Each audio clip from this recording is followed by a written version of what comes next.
So the final session, we're doing two things. First, we'll have a summing up and observations by Associate Professor Tansen Sen, followed by dialogue, discussion, questions, responses. Professor Sen is Professor of History at Barch College, City University here in New York. Also for several years headed up the Nalanda Srivijaya Center in Singapore, which did such pioneering work in really through a series of very important symposia addressing various issues relating to the broader Southeast Asian world. He also serves on the governing board of the newly re-established Nalanda University in Bihar. His major publication has been Buddhism, Diplomacy and Trade, a very important publication from 2003 from University of Hawaii Press, and has been working extensively now as a trained sinologist on relations between India and China in the late first millennium, which is the subject of his first book, and now moving into later historic periods, into the 13th, 14th and 15th centuries. So, Dr. Sen, thank you.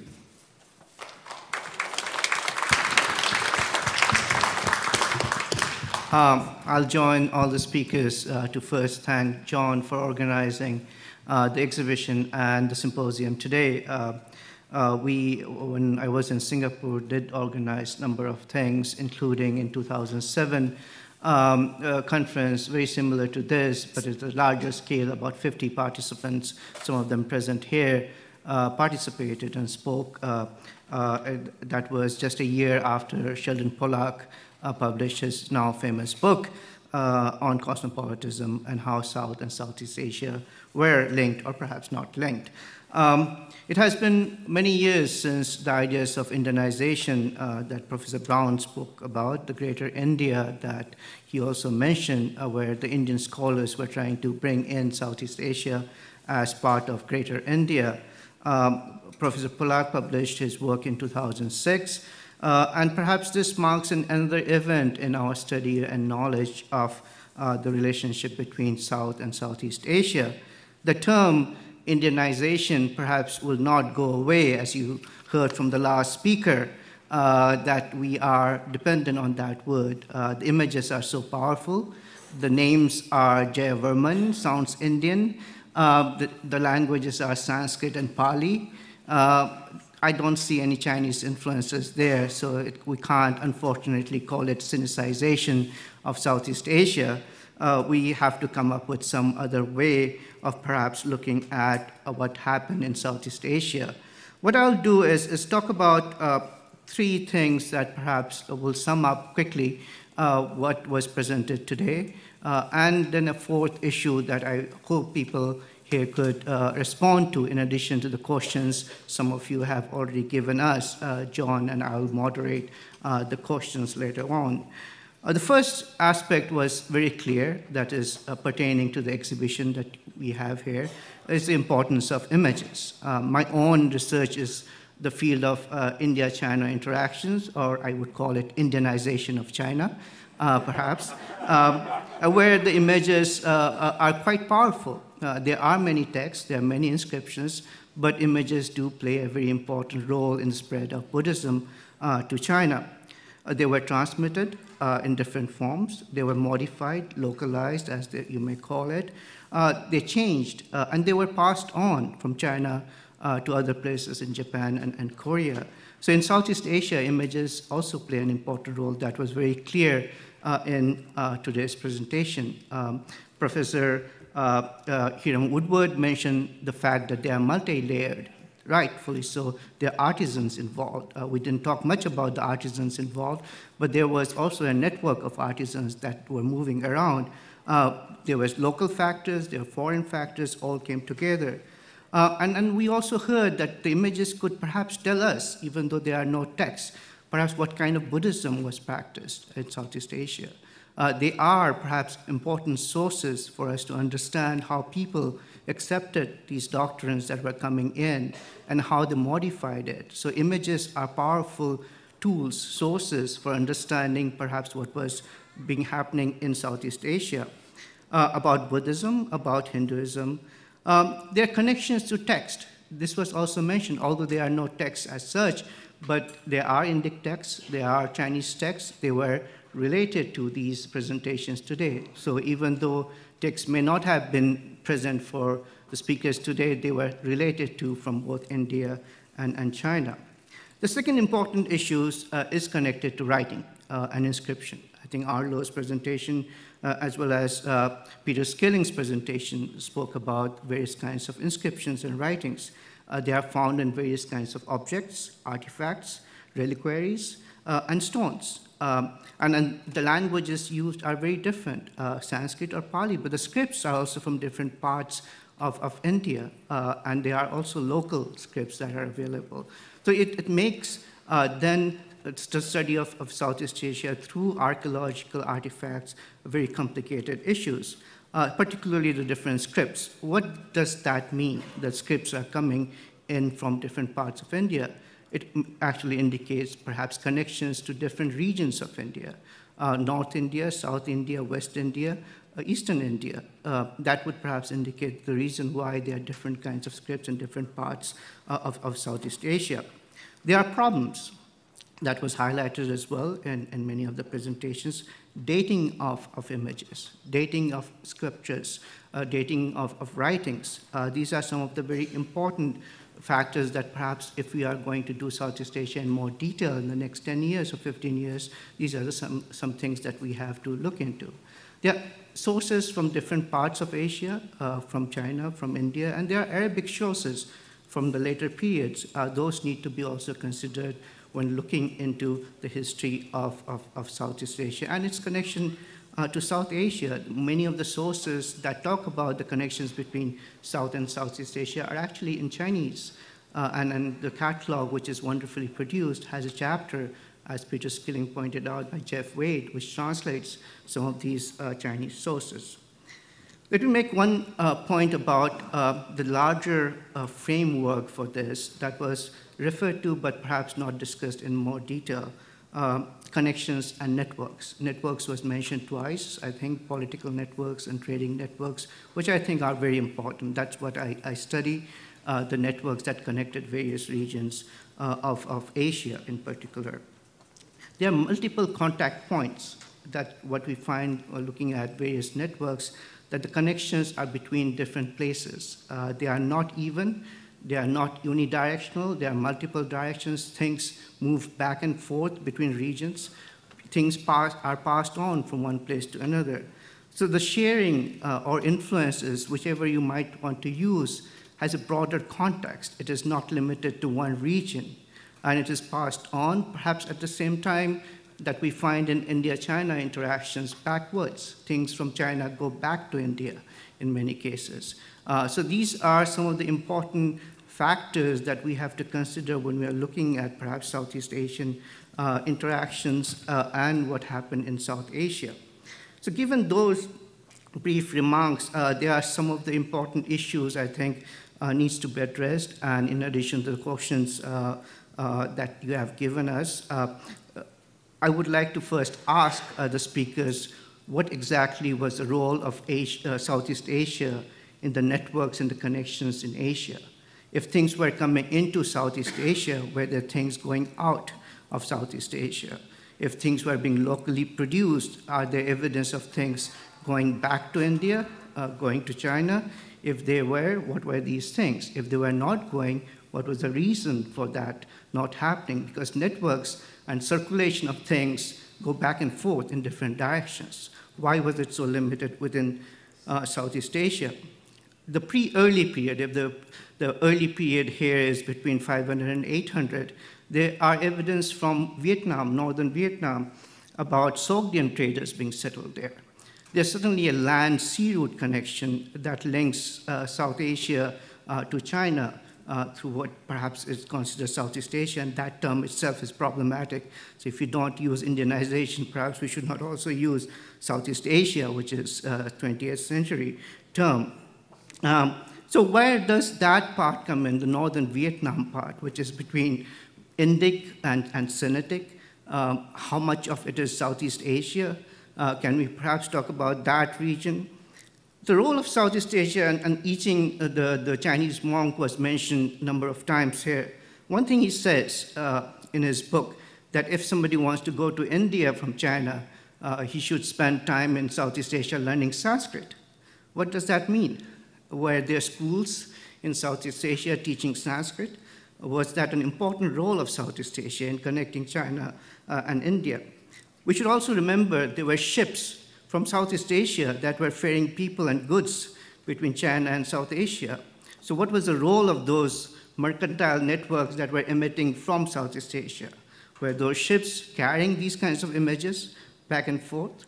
What was the role of people who were actually driving these ships? Should that be considered an important contribution of Southeast Asia to the networks that connected various parts of Southeast Asia? Finally, the post-early period after the 9th century, there's one record about an Indian monk actually going to Sri Vijaya to study Buddhism. His name was Atisha, a very famous monk for Tibet, Tibetan Buddhism, who finally goes to Tibet, bringing with him a Southeast Asian text to Tibet and teaches that text there. What does that mean? Was Southeast Asia actually an important point in the transmission of Buddhism that was perhaps locally produced and transmitted outside?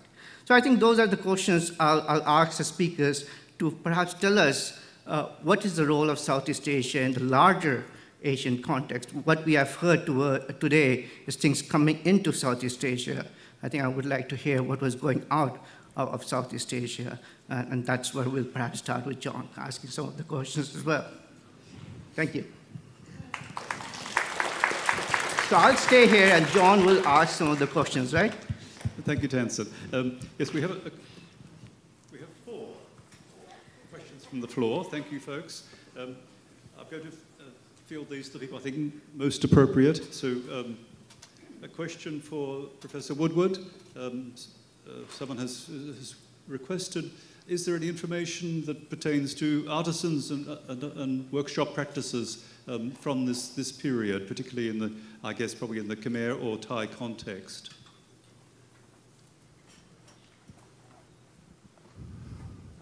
The short answer is no.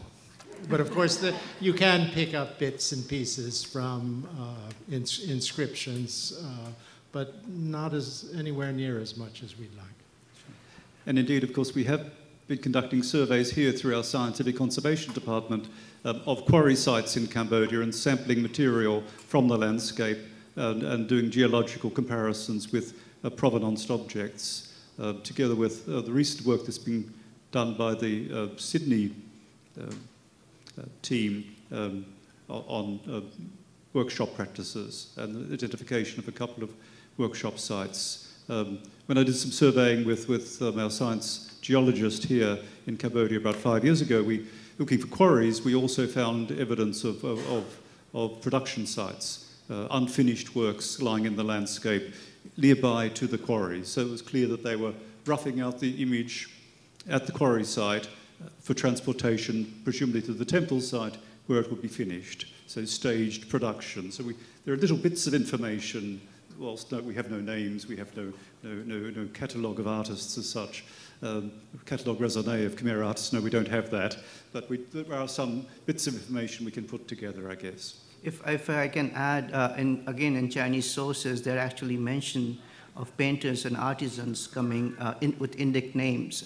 We don't know if they're coming from South Asia or from Southeast Asia. And here, I think, the Chinese sources perhaps can offer more information about what kind of network that existed with regard to artisans. These are people who are foreign to China with Indic names and mostly coming from the sea route. So it's possible that these people are coming from Southeast Asia rather than South Asia, but those names are there.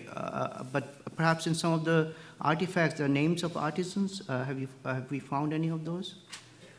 Oh, indeed. And actually, I did my introduction this morning. I did show the small goldsmith's touchstone inscribed in Brahmi Tamil, giving the name of a goldsmith working in Peninsular Thailand in the 2nd or 3rd century, clearly adding value. They weren't just acquiring alluvial gold, they were processing and adding value to the gold, clearly working it in the region. So again, little glimpses like that, I suppose. A question for Peter Skilling. Someone has asked, there was a very important hoard of small sheet metal, sheet gold plaques with Hindu and Buddhist, or principally, I think, Hindu deities depicted. These were foundation deposits found in the Mekong Delta of southern Vietnam at Go Tap. And they've been dated by the Vietnamese archaeologists, particularly Li Thi Lien and others, who was one of the contributors to our catalogue, to the 2nd century. And the person asking is questioning that early date and would like your comments on that.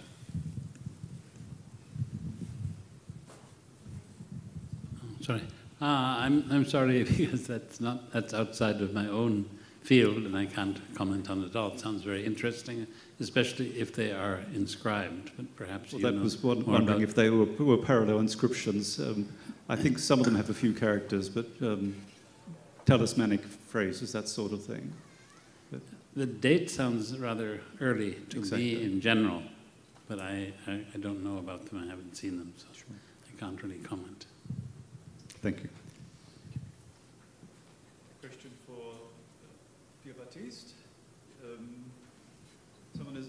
For Pierre Baptiste, someone is asking about the number of the early Vishnus that you showed, or the early sculptures discovered in Vietnam. Could have these been moved from Funan? Well, Funan is, of course, in Vietnam, but so I'm not entirely sure of the thrust of the question. But well. Well, the sculpture is small. It's 60 centimeters high, not including the tenon. But I don't think that it could have traveled that long, actually. Maybe it's more linked with Cham-Khmer relationship in this specific part of the region. As I showed, the Tower of Pho Hai, this small sculpture is not the only example of specific relationship that existed probably between Khmer and Cham lords, masters of the country around 7th to early 8th century, something like that. Thank you. I suppose the fact that we have waterways, both natural and man-made, connecting canal systems that link from where the Mekong Delta meets the ocean and Angkor Boré suggests that there may have been the possibility of moving stone objects some distances by water, whereas land would be out of the question. So, didn't de la Porte float his pieces out of Angkor? Yes, but it was in late 19th century, so of course it was another task. But to go back to this sculpture, I think it bears some elements that could not, for me, as far as I'm concerned, link it with Mekong Delta specific images. It's a little bit different stylistically speaking. We are a little bit, I have got the feeling, but what is the feeling in the regard of inscription, for instance? And indeed, if I may, there's mounting evidence, of course, of this cross-mountain relationship. Of course, Tran Ki Fong and others have been focusing on, I think, that shows these links quite closely, as opposed to the delta for that piece. And the last question from the floor was for you, Paul. The person is asking, observing that the mitre headdress of Vishnu appears in early East Javanese period imagery as well, the 13th century, Singasari and other sites.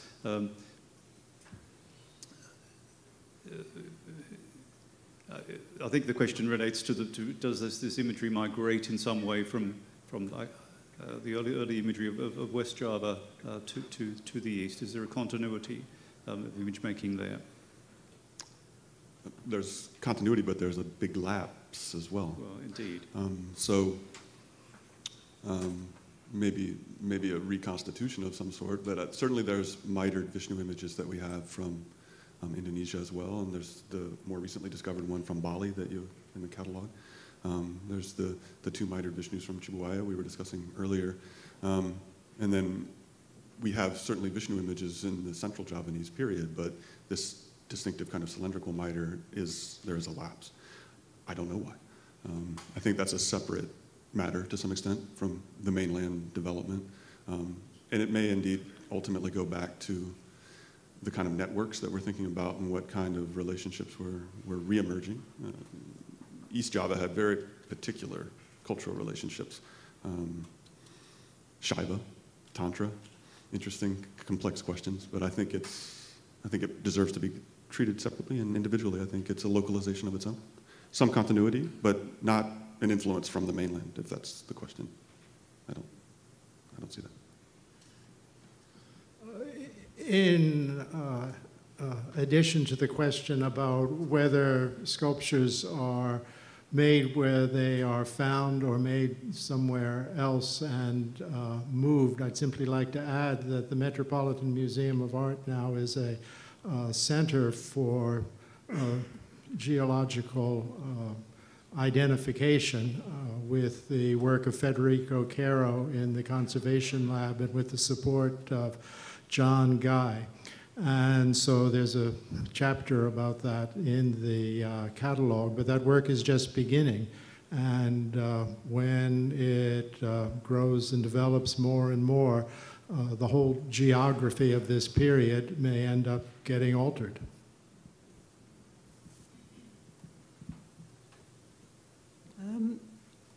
So often in the course of today, the question of dating has been evoked, and we've all been arguing from individual phenomena to postulate a date.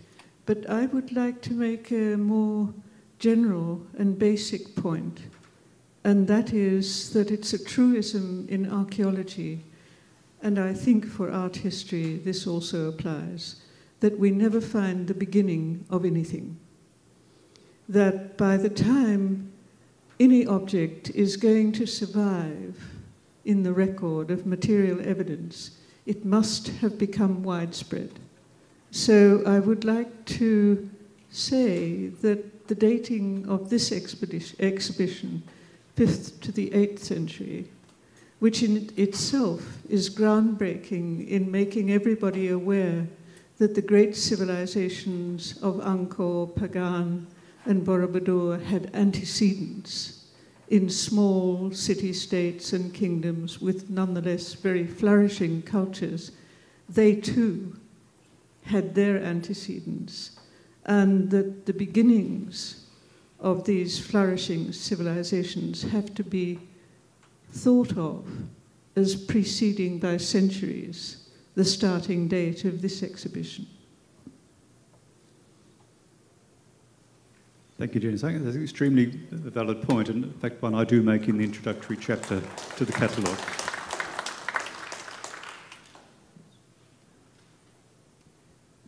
Any of the speakers like to ask one of the other speakers a question? I would just like to take the chance to respond or add some comments on two of the preceding questions about artisans, not really for art, but for copper plates. From Java, there are many, unfortunately not many that fall strictly in the time limits of our symposium and exhibition, but there are copper plates from the early 9th century where it is stated at the end of the copper plate that this was engraved by such and such a person, and then there's always the word chitraleka, which seems to mean calligrapher or something like that. So that's at least something that we know about artisans in early Southeast Asia. And the other thing was about these finds from no, not Katian, but Gotap. No, what was the site? Okay. No, these gold deposits. Did you say that the ones published by Tien? These gold. Yes.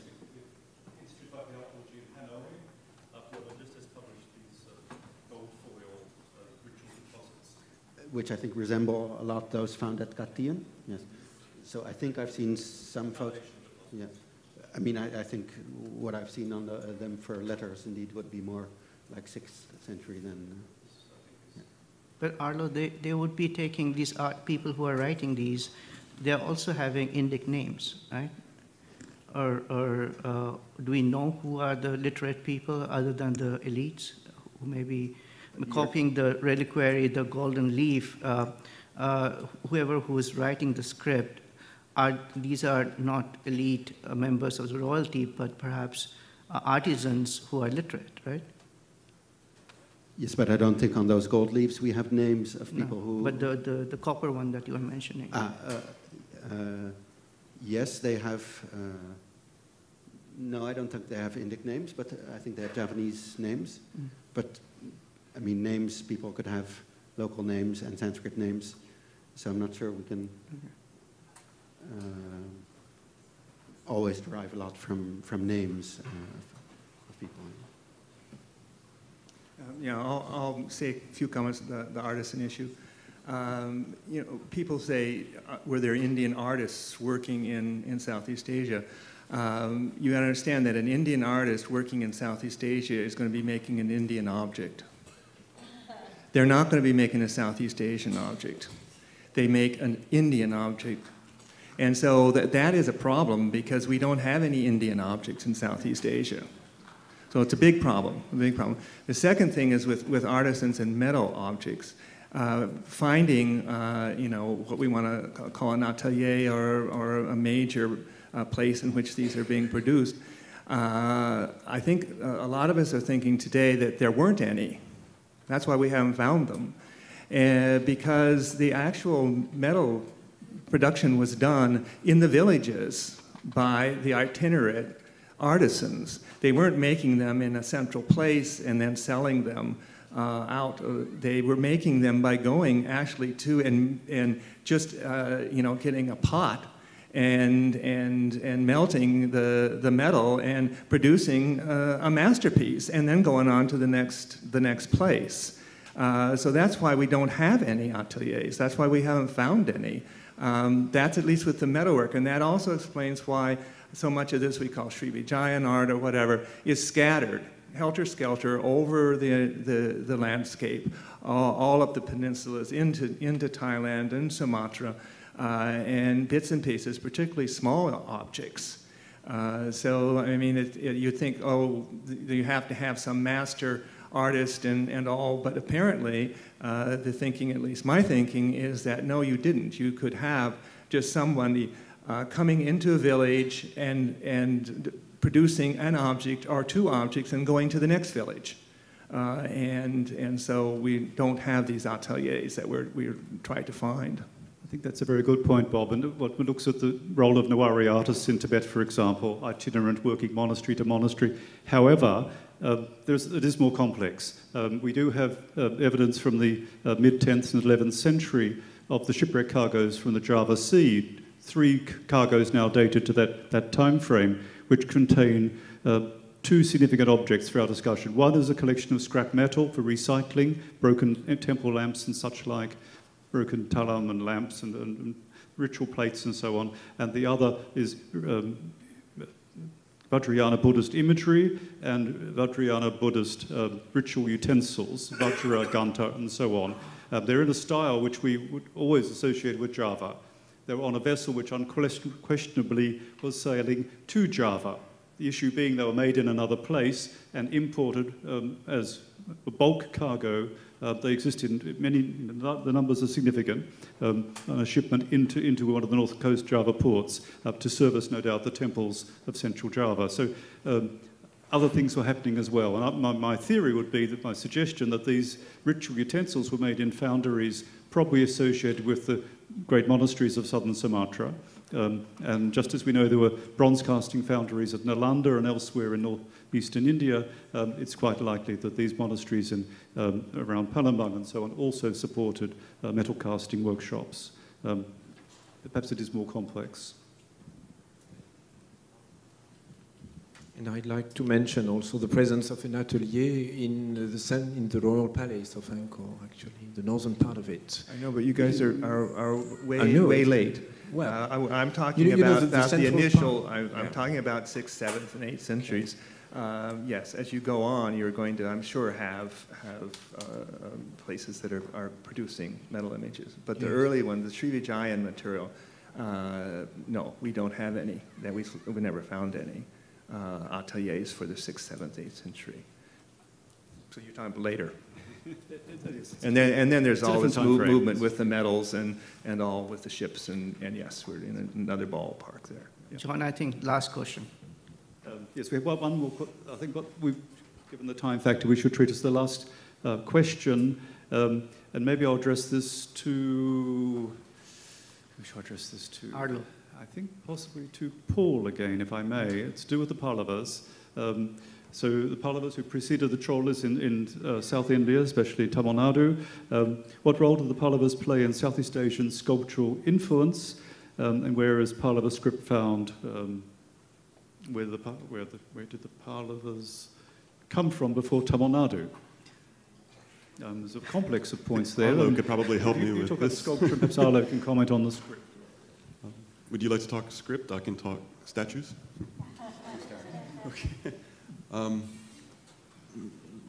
This is a good question. It's a complex one, often raised. A lot of scholars give a lot of credence to extensive Pallava influence in Southeast Asia. I showed an example from Mamallapuram of one that I think is a quite clear comparison. Many others have been made, particularly with regard to some of the Vishnu images and other things. Jacques Herbois, for example, has published these comparisons. I think they're relevant. I think there are connections. But I think when you get into the nitty-gritty of the art historical analysis, I think the similarities start to fade. Pallava miters in general are very different from the predominant type, for example, that we see in Southeast Asia, and so on and so forth with the garment and with other features as well. You can, as with so many instances of comparing Indian and Southeast Asian connections, you can tease out elements, you can find bits and pieces to fit particular interpretations. But I think what we find overall is certainly relationships, but rapid localization, if I may. Southeast Asian aesthetic emerging, certainly they're connected, they're in communication. But I think the artistic influences, particularly between Pallava and Southeast Asian sculpture, in my opinion, have been a little overestimated. But the Pallava relationship is significant. We have the inscriptions, we have the epigraphy in the Pallava Grantha script that is a big player in all of this. So maybe Arlo can. So I was actually, before your last sentence, going to say that I agreed with you completely. But for example, this term Pallava Grantha script is a baseless term. The problem being that in lots of South India and in Sri Lanka and in Southeast Asia, over several centuries, a form of script was being used that I tend to call Southern or late Southern Brahmi, and that was called Southeast Asian Brahmi by Peter Skilling today.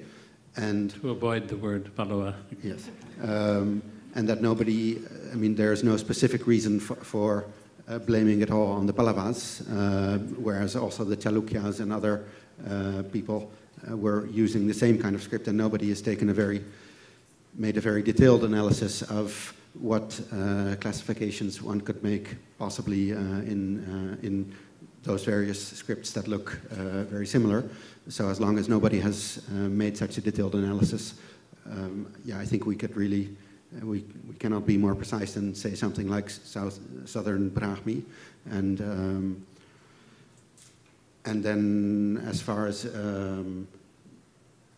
specific connections, indeed there might be some connections between, for example, the Purnavarman inscriptions of West Java and Mahendravarman's inscriptions in the terms of the themes that are discussed.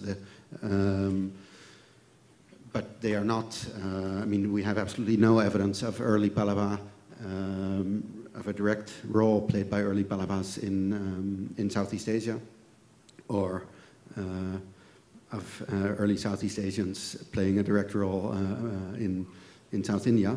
Actually, we have in the 9th century an inscription of Nandivarman II or the III from southern Thailand in Tamil, but that's already in Tamil language, Tamil script, and sort of beyond the period that we're talking about here. So I would completely agree with what Paul was saying, that the role of the Pallavas has been exaggerated at a time of the development of our studies, when people had a less nuanced and less broad view of the diversity of epigraphical and art historical phenomena on both sides of the Bay of Bengal. Because I think you have a good point about the Chalukyas as well. I think they're just as important to look at art historically as the Pallavas in mainland Southeast Asia. Lintels, I think, is something that some people are working on that could deserve more work. But again, it's not exact. It's not copies. But the Western Chalukyas are very important. I think, John. I think it's time to wind up, I think. Yes, so, that's what they are signaling. Anyone's got any... we all done? Okay, so... Could I say something in honor of Pierre-Yves Manguin? To go back to the original question, I think the question about Southeast Asian contributions outward, I think he has done some great work on sailing technology, boats, and terminology, things that I know nothing about, but that he knows a lot about, and can show that they do indeed travel to India and elsewhere. Yeah. And he did contribute to the volume, so in honor of Pierre. Actually, if we want to talk about the transmission from Southeast Asia back to India and to Tibet, Atisha would be a good example of bringing ritual practice in Srivijaya that he learned, and then he brought it back, and it became very important in Tibet of stamping seal as part of meditation practice. Yeah, unfortunately, that's the post-early period. I know, but I'm saying that you can see the transmission of ritual practice that went from Southeast Asia to... Even the shipping is a later period. The shipping. I think Pierre-Yves can push it back. Yeah. I think he... Okay, shall we?